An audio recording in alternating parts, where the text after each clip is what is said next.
Welcome to the Leadership Spark podcast, where we equip you to be the great leader your people deserve. This is Corey, and today I want to kick off a focus over the next few days that will help you prepare to be the leader that you want to be in 2026 and the great leader that your people deserve for you to be for them in 2026. So I want to unpack over the next few days some ideas, some thoughts, some suggestions that you can consider as you start to head towards the beginning of the next year and you start to think about who do you want to be as a leader, and you start to think about the context around you and what you want your leadership impact to be in the next year.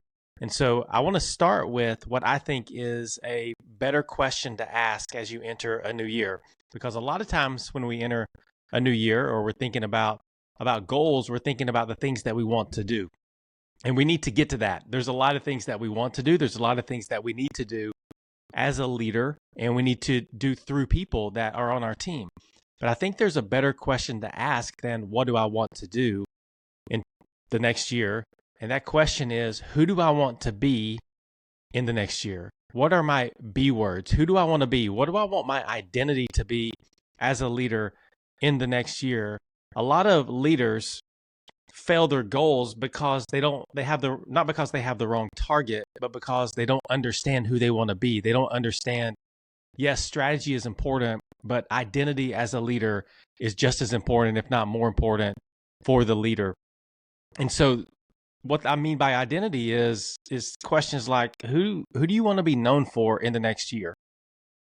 What behaviors do you think you need to demonstrate in order to prove that that's the leader that you want to be and the leader that you are becoming? What is the difference? What do you want the difference to be between the current you as a leader and the future you? If you fast forward 365 plus days, you're at the end of the next year, what do you want to be known for? What do you want to say? What do you want to celebrate? What type of person have you become in that period of time? What is different about the current you than that version of you at the end of next year? And so I think it's important to pause and ask the question, who do I want to be? What do I want to be known for? What behaviors are going to prove it? How does the next year me make different decisions than the current me? And you start to think about some of those questions, you reflect on it, and you allow that to help shape how you think about the next year. And so I would encourage you to do that. I would encourage you to sit down and just ask yourself, who do I want to be?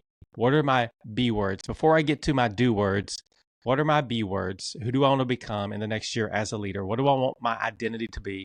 How do I want my identity to evolve? And that will help shape how you think about, from a broad perspective, everything else that we're going to talk about over the next few days. But it starts with this: who do you want to be? And so the question is that for you, as you're going to do, is who do you want to be in the next year? Go define that and then start to drive action towards that to become the person that you want to be.